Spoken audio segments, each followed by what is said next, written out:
roll tide, but yeah. Hey, hey, what up, what up, what up?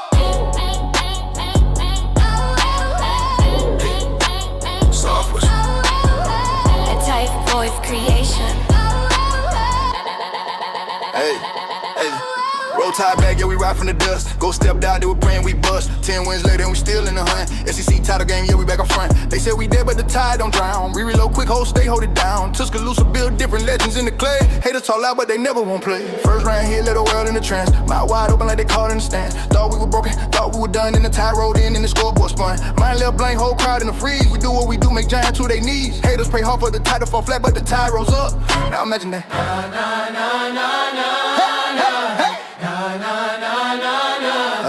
Now imagine that. But the tide rose up. Yeah, we the school with the rings, with the Lord with the crown. Walk in the room and the whole place bound. From Brian to Saban, the dynasty life. New era, same smoke, we forever gon' thrive. We built on grit, on blood, on pride. On Saturdays, the host I ride with the tide. Haters wanna doubt, but they never learn enough. Alabama football, we invented tough. Hey, hater, what up? Why you looking so stressed? Your team on vacation, we're still getting blessed. You scrolling through your phone, trying to find who to blame. Yeah, but your squad tapped out, they ain't built for the game. Yeah. You talk about next year, talk about next team. But the tide in your head like a permanent dream. Fix your buzzer, Roger, fix your we look crook of the tide. Ain't worried, we do what we do. We shock the world once, we shock it again. Every season, reload, every season we win. You can hope, you can pray, you can wish for our fall. But the tide roll heavy, we don't listen at all. We the standard, the blueprint, the code. Every hate in the south know the legend we wrote. So keep talking that talk, keep hoping we slip. But the tide stay ready, hold stay, don't drip. Hold stay, don't drip.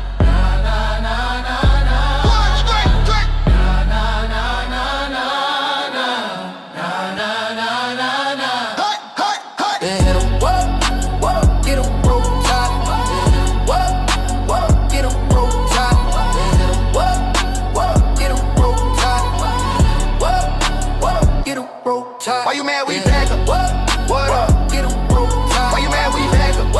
What up? Get 'em broke time. But the tide just showed up. What up? Get 'em broke time. You were praying we fold up. But the tide done showed up. Now the whole damn south done blowed up. You know.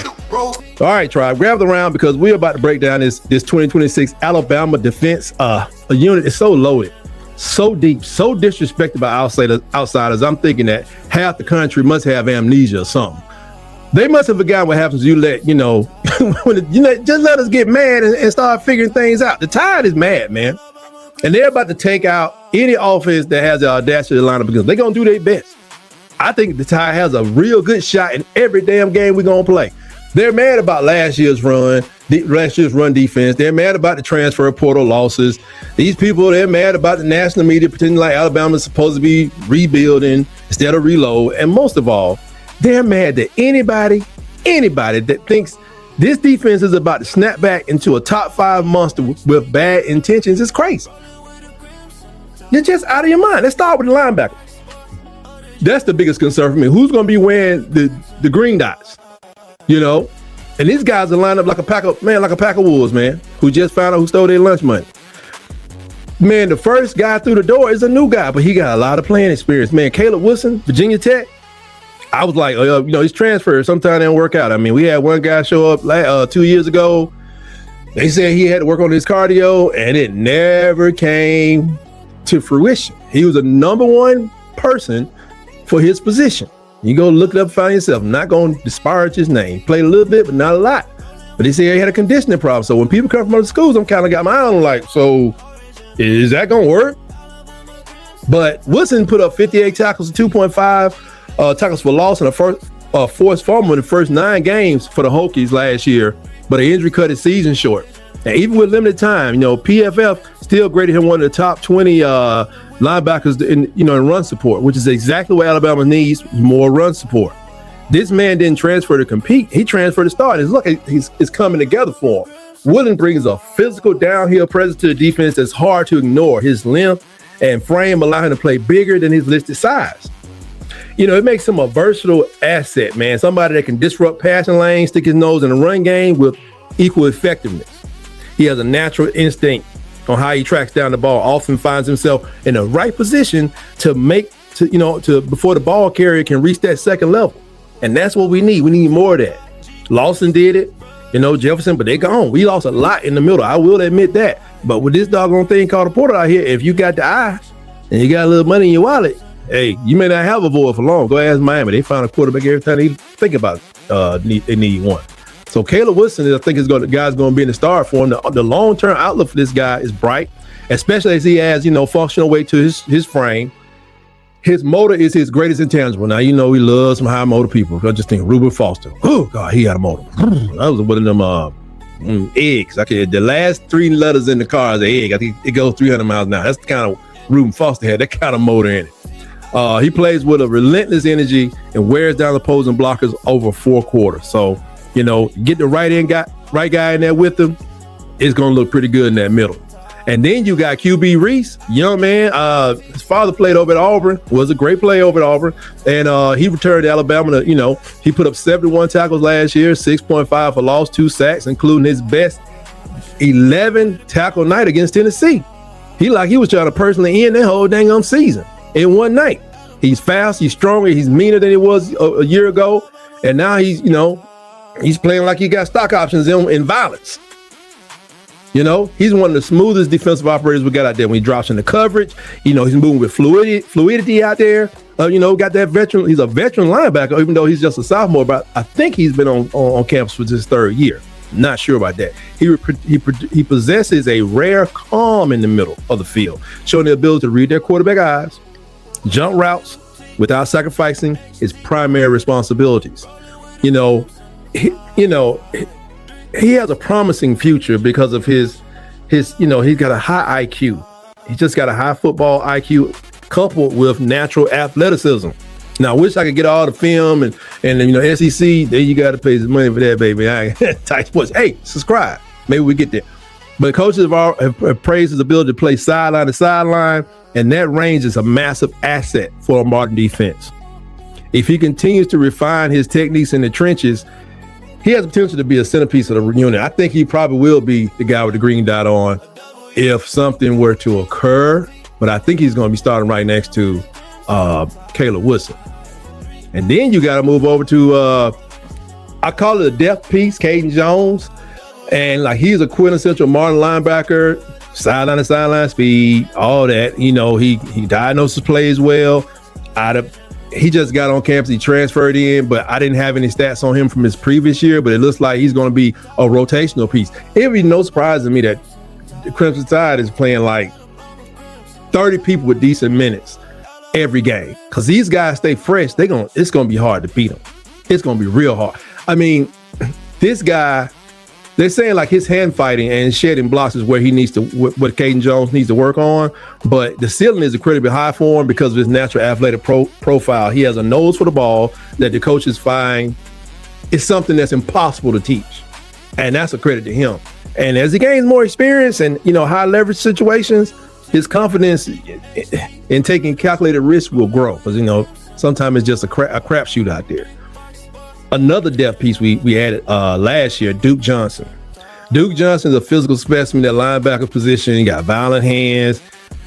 Ever since he was in high school, I did a video on him. He's a reliable tackler. He rarely misses. But they want that man to focus on his deep zone awareness and his overall speed and space. Maybe he's a little tight or something. You got to work on it. But in a spread out offense, he can sometimes be put in a bind when he's asked to cover somebody, an elite athlete, real nifty tight end. So he got to work on that. And so he got to stretch it out. He got to get limbered up and work on that speed, baby. But the guy that I want to see, that I know we're going to see, I think we're going to see everybody I mentioned. I think you're going to see him in first game and probably going to see him for the rest of the season. But Luke Metz, where's my doggone button? Luke Metz is a cerebral linebacker. Now, this guy's going to be starting next year. If he don't end up starting this year, somebody twists an ankle, they ain't getting their spot back. Luke Metz is a cerebral linebacker, plays the game with a high level of technical discipline. His ability to read, pull, and blocks and flow to the ball is top tier. Often beating the play to the spot. Got to be careful there. Watch them cutbacks, Luke.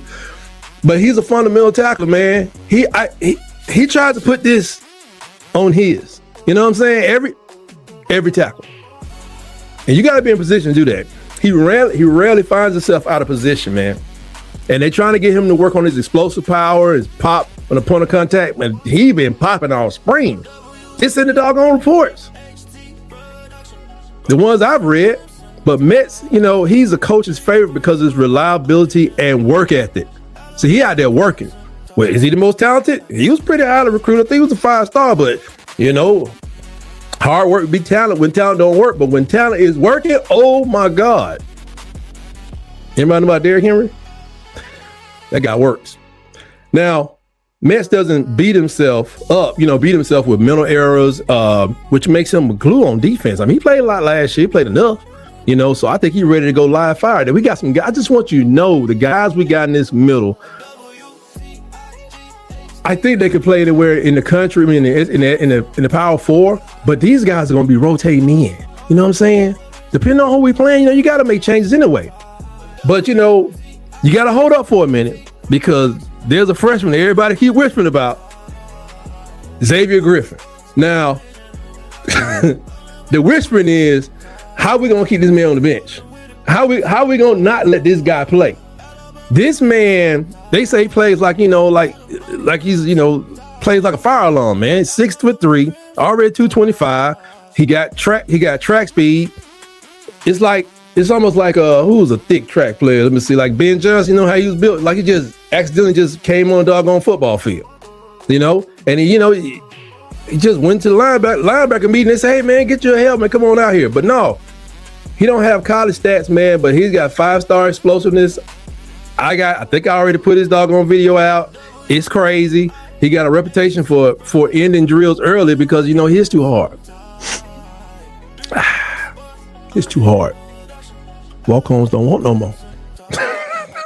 But Xavier Griffin, man, he got that frame of a Martin edge rusher. So he could move up to that where Yanzi is or something like that. But if he stays in the middle, it's going to look like Rolando McClain part 2.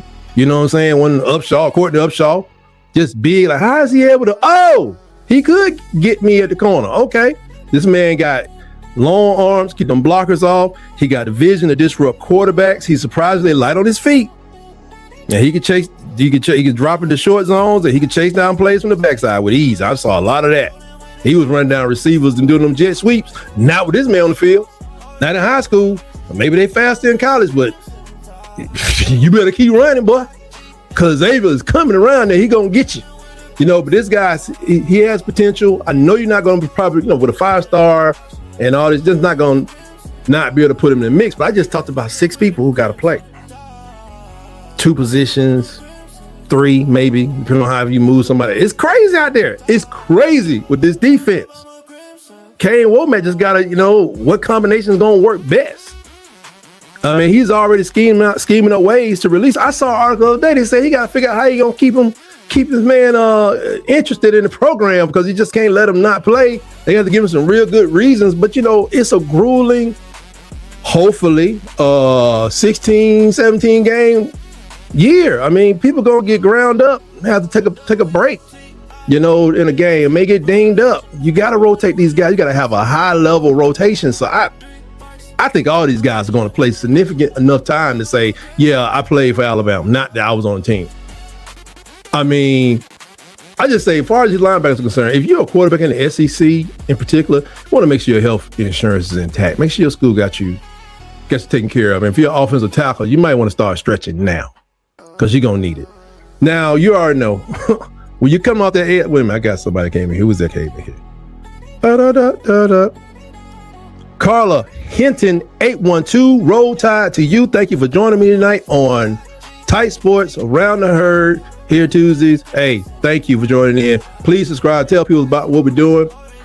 I want to talk about coming off this edge for a minute, if you don't mind, Miss Hinton.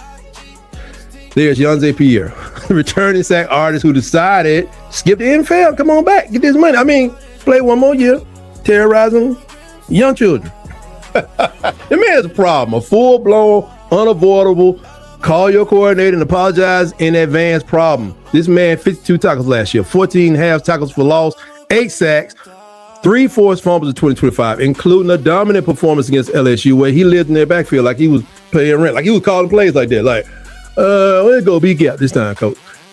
PFF gave him one of the top pass rushing grades in the SEC, and he's only getting better. That man is twitchy, he's explosive. He got that speed. He has the ability to convert his speed to power, and one of the most impressive, that's one of his most impressive traits. he can catch tackles off balance with his quickness, kind of like, not exactly like Derek Thomas, LT, kind of like. I don't want to besmirch. I don't want to go too far, but he plays with a high level of suddenness. Like 1 minute I'm about to hit him in his chest, and now he's slapping me on my back. How did he do that? Love that. That makes him difficult, to mirror in a doggone pass pro. They can't. What's that? So I love having a good. Yeah, that's what I'm saying. And I got some key watch. But Pierre, he got to focus on that run defense and gap discipline, and he has a natural inclination to get upfield and hunt the quarterback. I can't blame him. I heard they're tasty. Not playing, but just gonna occasionally leave him open for the run, draw plays and counters. You got to be more disciplined when he come around there, because he got a responsibility first. Like I told my son, he don't believe me. I said, son, you play defensive end, you have a responsibility. You can't let nobody run past you because you're looking for the quarterback. He's like, you know what you're talking about, Dad. I was like, okay, yep. We'll see you in Division III. But he'll get there, and he got the athleticism to do what he wants to do. He's a star, man. He can change the geometry of the whole field. I like that, because really his backups have the same talent, it seems, because he was like second, then Ray Russo got hurt. Next thing you know, like, who is Youngsley? Who? So he's there, man. He's one of the best first steps in the game. Got that football IQ, is getting higher and higher every doggone game we see him play. He understands the nuances of offensive scheme. He's getting stronger and stronger. This man has turned himself into a #1 draft pick. Y'all might as well get ready for that. And speaking of depth on the edge, these guys are operating like a pack mentality. And I think you play Yanzi for two, maybe 1-2 plays, and you're like, well, he's gonna take a break. Why y'all taking Yanzi out of the game? Why? Because there'll be someone else on the edge ready and able to terrorize all offensive backfields. Yeah, have y'all heard about this dude, Desmond Umazulu? They call him Mzulu because but he came over from South Carolina. I don't know if y'all remember, he was causing some problems. He was buried on the depth chart over there, but they say he's been a problem out there in Tuscaloosa. You know what I'm saying? It's like, Coach DeBoer went and got him and polished him up. Yeah, we can use that chess piece right there. This man had 29 tackles last year, 4.5 for tackles for loss, and 2 sacks last year despite limited snaps. And every report out of spring camp says he's playing like a man who just got parole and ain't going back. He ain't going back to South Carolina to that prison. The coaches are raving at his energy, his burst, his willingness to hit anything that moves. Now, this is the guy backing up Yanzi Pierre. And we know Yanzi's out there. This guy coming in, I think he's a junior maybe, And when you talk about hitting anything that moves, that's exactly how you become a legend up there at the capstone. This man, he got elite lift. He got that frame that's tailor-made for becoming an NFL edge defender. Got that wingspan, long arms, blocks, all that stuff. You know what I mean? And, they're going to work on stuff like his hand placement, his pass rushing plans. You got to have plans. You just can't go out there like you're just a bunch of crazed dogs, as LT used to say, because he was a little bit more than crazed. If you know what I mean. But that's what LT said. We don't go out there like a bunch of crazed dogs. Yeah, you ain't crazed. You high. But he's going to refine his hand-to-hand combat, techniques, and learn how to counter those moves, those initial moves, and to get blocked. They try to get him out of there. He's going to learn how to, maybe just learn the force or get the glow or something. I don't know. He's going to do what he can do, because Desmond has a high ceiling and he's just scratching the surface. But when he get out there and start working with Brian Robinson, they're going to give him them techniques. And this is backing him up, man. This is backing up Yanzi Pierre. And don't forget, Justin Hill is going to rotate it. He already been doing stuff. He had some good games last year backing up Yanzi Pierre. Man, when I tell you this defense is loaded, I ain't lying. I'm not making it up. I'm not lying to you. Justin Hill is an explosive edge rusher. He's lightning fast on get off. I know he probably needs to get a little stronger, but he has the ability to have what they call a natural bend. Now that's what Derek Thomas mastered. We talk about bending, that's why he got like 7-8 sacks in one game, blah, blah, blah, blah, blah. But everybody can't run full speed while they leaning, what is that? 38 degree angle. Everybody don't have that ability. But this man has a natural being that allows him to dip and get and beat those tackles, get under those shoulders, man. And without losing speed. When you know it's a passing down and you want this guy to put pressure on the quarterback, do you put him in second? Sometimes he's gonna catch third downs. And that's gonna maybe shut down their 3.1 seconds. Maybe it goes down to 2.7. And that's all it takes to throw a bad pass to this no-fly zone I'm talking about in a minute. The next step for Hill, though, is expanding his power. Like I said, I think he's a little smaller, but he gets his power up, and he'll be able to deal with these doggone tackles straight up sometime, because sometimes they want to get him and drive him on a run play. And he can be like, no, get up out of here. He's pushing them back like them guys at the trains in Japan. He's just push them back, and then just pack them in there. Pack them on the backfield. We can all go back there to the running back. This guy is going to be a high impact sack artist who can flip the momentum of the game, man, on a single play. All of them are. Do you feel me, people? Desmond, Justin, Yanzi, they're gonna impact the game greater than they did last year. From the red clay roofs to the stadium lights, we rise with the dawn and we fight through the nights. Bears' words echo like a war drum beat. Blood, sweat, and guts in the heart of the heat. We ain't just fans, we're forcing the flame. Every class ring earned, every title reclaimed. From the quad to the field, we all toe that line. Where legends are born when you add dream and grind. We don't beg for mercy, we don't ask for time. We just lace up our scars and climb. Bears voice in the wind, whispering truth. Success don't come unless it bleeds through you. Mama worked 2 jobs, daddy broke his back. Still taught me to run like I'm leading the pack. This ain't just football, it's a state of mind. Where the hounds do roars and the stars align. We roll with the tide, we don't flinch or fold. Our stories been written in crimson and bold. From the frat house steps to the backwoods pine, we carry the torch with that dream and grind. That's the Southern Creek, where the tide rolls deep and the brave succeed. From Tuscaloosa to the heart of the land, we rise, we roar, we take our stand. To the heart of the land, we rise, we roar, we take our stand. Every student alum, every dirt road soul knows the price of pride when you chase that goal. It's more than a game, it's a southern sign of thought, of hustle, of dream and grind. We don't beg for mercy, we don't ask for time. We just lace up our scars and climb. Bears voice in the wind, whispering true. Success don't come unless it bleeds through you. So we grind in the dark, shine in the light. Built by the struggle, baptized in fight. We don't just dream, we redefine the soul of the South and dream and grind. That's the Southern Creed, where the tide rolls deep and the brave succeed. To the